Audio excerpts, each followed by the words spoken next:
नाज़रीन इकराम, मैं मोहम्मद असदुद्दीन, सोशल और पॉलिटिकल एक्टिविस्ट, आज आपके सामने इसलिए हाजिर हुआ हूँ कि कर्नाटका में यहाँ जिस तरह के हालात हैं, जिस तरह से हुकूमत अपना काम कर रही है, पॉलिटिकल लीडर्स अपना काम कर रहे हैं, ये एक तशवीश का जो है ना अपना विषय बना हुआ है।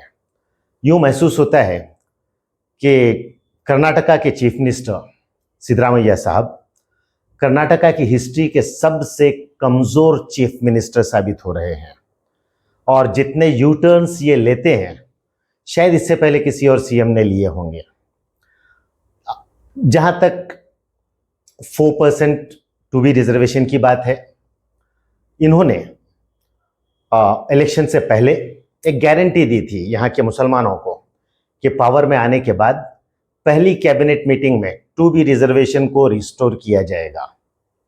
इतना अरसा गुजर चुका है, आज तक इन्होंने जो है ना वो टू बी रिजर्वेशन वाली गारंटी को इम्प्लीमेंट नहीं किया। हिजाब के मामले में इन्होंने कहा था कि हम हुकूमत में आने के बाद वो सर्कुलर वापस ले लेंगे जो बीजेपी सरकार ने इशू किया था। सिंपल सा है, सर्कुलर गवर्नमेंट वापस ले ले, हिजाब का मामला खत्म हो जाता है।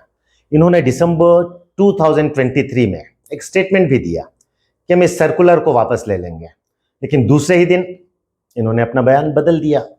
इसके साथ साथ अभी ये जो कास्ट सेंसस वाला मामला है, कांतराज कमीशन की रिपोर्ट, इसको रिलीज करने के मामले में अब तक इन्होंने कई बार जो है ना प्रॉमिस किया है कि अगली कैबिनेट मीटिंग में हम इसको पेश करेंगे और इस रिपोर्ट को एक्सेप्ट करेंगे।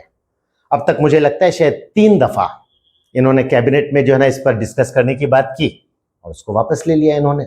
और पिछली दफा MM हिल्स में जो कैबिनेट मीटिंग होने वाली थी, वहां का भी बड़े धड़ल्ले से ऐलान किया गया क्या इस मीटिंग में हम करेंगे, लेकिन ये नहीं कर पा रहे हैं। जबकि इनकी पार्टी नेशनल लेवल पर हर इलेक्शन से पहले, असेंबली इलेक्शन से पहले, वहां की जनता को प्रॉमिस करती है कि हम जाति जनगणना कराएंगे, कास्ट सेंसस कराएंगे। पार्लियामेंट में यह बात होती है, हर स्टेट इलेक्शन से पहले वादा किया जाता है, लेकिन यहां पर जो रिपोर्ट मौजूद है, सर्वे कराने की जरूरत नहीं है, सर्वे हो चुका है, उसके बावजूद ये हिम्मत नहीं कर पा रहे हैं। इतना खौफ इन्हें पता नहीं किस बात का होता है, हिजाब के मामले पर हो या टू बी रिजर्वेशन के मामले पे हो, पता नहीं किससे खौफ खाते हैं। इन्हें बड़ी ख्वाहिश है कि हमारे बैकवर्ड क्लासेस के चीफ मिनिस्टर देवराज अरस साहब का रिकॉर्ड तोड़ें। वो 7 साल तक चीफ मिनिस्टर थे, ये उससे ज्यादा अरसे तक बनना चाहते हैं। बेहतर होगा कि कितना पीरियड आप गवर्नमेंट में रहते हैं, सीएम रहते हैं, उसके बजाय देवराज अरस की तरह काम कीजिए, वो हिम्मत पैदा कीजिए। जब हावनूर कमीशन की रिपोर्ट आई थी, उस कमीशन का भी इससे ज्यादा विरोध हुआ था।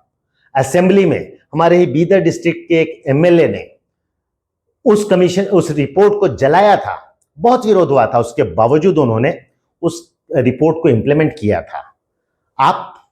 आपके कुछ 1-2 मिनिस्टर्स जो अलग अलग कम्युनिटीज से जो है ना तबकों से ताल्लुक रखते हैं, जो अलग अलग कास्ट से ताल्लुक रखते हैं, 1-2 मिनिस्टर्स की मुखालिफत पर आप इतने ज्यादा खौफजदा हो जाते हो।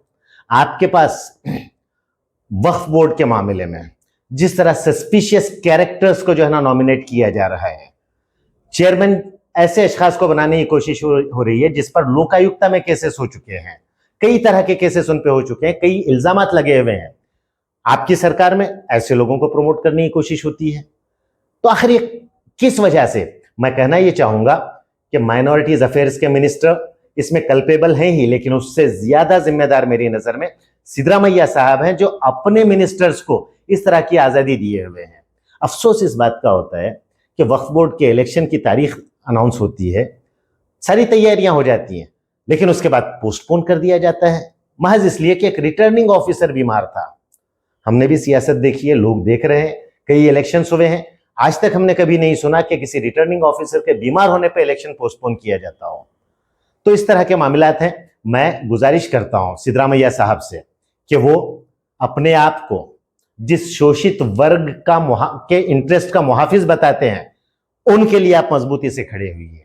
जाति जनगणना की रिपोर्ट को जल्द से जल्द जो है ना इंप्लीमेंट कीजिए और मुसलमानों के साथ जो आपने वादे किए थे, अपनी 5 गारंटीज जो आपने जनरल पब्लिक को दी थी, उस तरह मुसलमानों को जो गारंटीज आपने दी थी उन गारंटीज को इंप्लीमेंट कीजिए, 2B रिजर्वेशन को रिस्टोर कीजिए, हिजाब के मामले में मुंबई सरकार के सर्कुलर को वापस लीजिए, और आप ये कर सकते हो अगर आप करना चाहो तो।